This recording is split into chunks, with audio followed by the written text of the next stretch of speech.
So, here we go again. DG Bisaya is here and I just received my shoe from BST and so, here it is. So, joke lang, magtatagalog lang tayo. Hindi tayo magbibisaya para maintindihan ng iba. May nag-message kasi sa akin na hindi daw niya maintindihan kasi Bisaya tsaka walang subtitle. So, ngayon, magtatagalog tayo. So, itong sapatos na to, in-order ko siya sa BSTN ng under retail price. So yung ano nito, yung presyo niya talaga is $130 US dollars yan guys.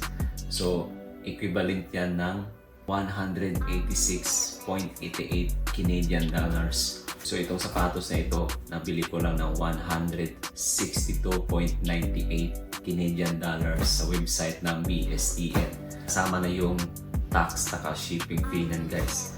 Under retail price siya. So nakachamba tayo dito. Kung pupunta ka sa GOAT app or sa website ng GOAT, yung size ko, which is size 8, ano yon yung presyo niya, 315 kasama na yung taxes niya tsaka shipping fee. Unlike dito sa nakuha ko, ano lang, 162.98 kasama na lahat, taxes and shipping fee from BSTN. Tapos ito yung copy ng resibo niya. So ito na guys, the Air Force One Low Retro Kobe Bryant Edition, signature ni Kobe Bryant. Tapos box pa lang, panalo na. Kasi kung makikita nyo, kung klaro siya sa video, parang ano siya, skin ng snake.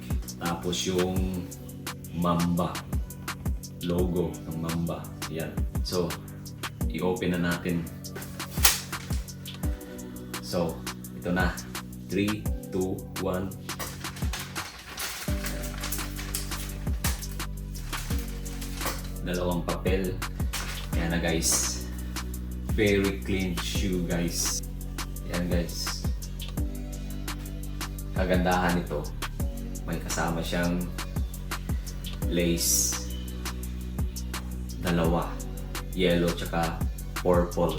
Yung swoosh niya, ayan, yung underneath ng swoosh niya is ang purple, after yung yellow. Yan, tapos may maliit na swoosh dito, tapos yung Mamba logo niya dito, tapos mayroon din siya Mamba logo dito sa tang niya. Tapos ito pa, sa ilalim din meron din yan. Tapos mayroon pa dito, ayan. At saka nandito yung signature ni Kobe Bryant. Ayan. Ayan guys, kalimitan sa binibili ko is ang mga Air Jordan 1 Low. May 5 na ako. Tapos may Jordan series din ako, pero ito yung pinakauna kong Air Force 1. Tapos Kobe Bryant pa. Sa pagkakaalam ko, nasa 32,000 ang nirelease nito worldwide. Tapos may isang version nito, yung itim, 8,000 pairs lang siya, pero hindi ko siya feel eh. Pero kung kolektor ka ng mga sapatos, pwede mo siyang bilhin, keep mo lang siya. Malay natin, baka mas tataas pa yung presyo niya. Yung presyo nun ngayon is 150 US dollar. Pero malay natin after 1 year, 2 years, mas tataas pa siya kasi nga limited lang siya. Para sa akin, mas gusto ko kasi ito. Tapos napakaganda niya, yung combination ng kulay niya. Tingnan niyo naman kung gaano siya kaganda.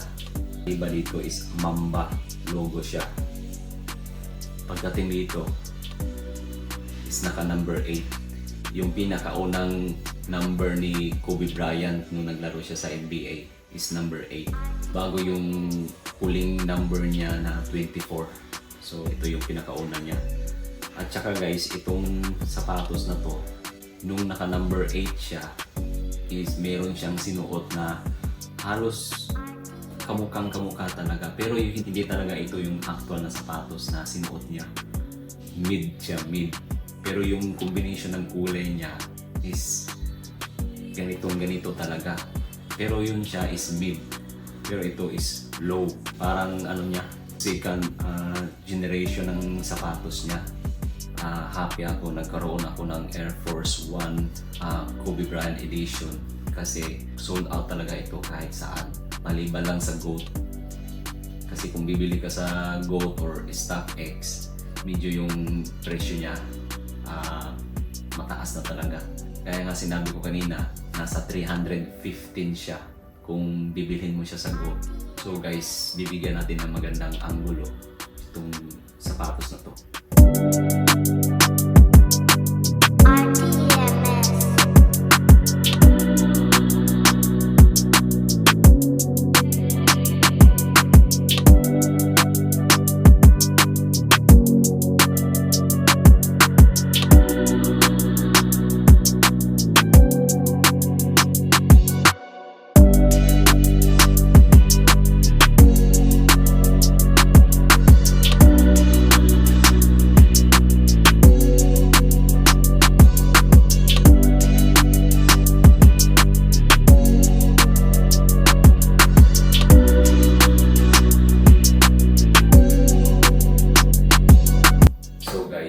Natapos na rin natin yung pag-unboxing natin sa Air Force 1 Low Retro Kobe Bryant Edition. Finally, isa na lang talaga. Gusto ko makuha yung Travis Scott medium olive. Tsaka may website na ako kung saan ako bibili. Kinumpara ko siya sa GOAT tsaka StockX. Mas mababa yung presyo niya, guys. So ito yung website niya, yung Flight Club. So tingnan natin, sana makuha na natin yung Travis Scott, guys. So hanggang dito na lang. Thank you for watching.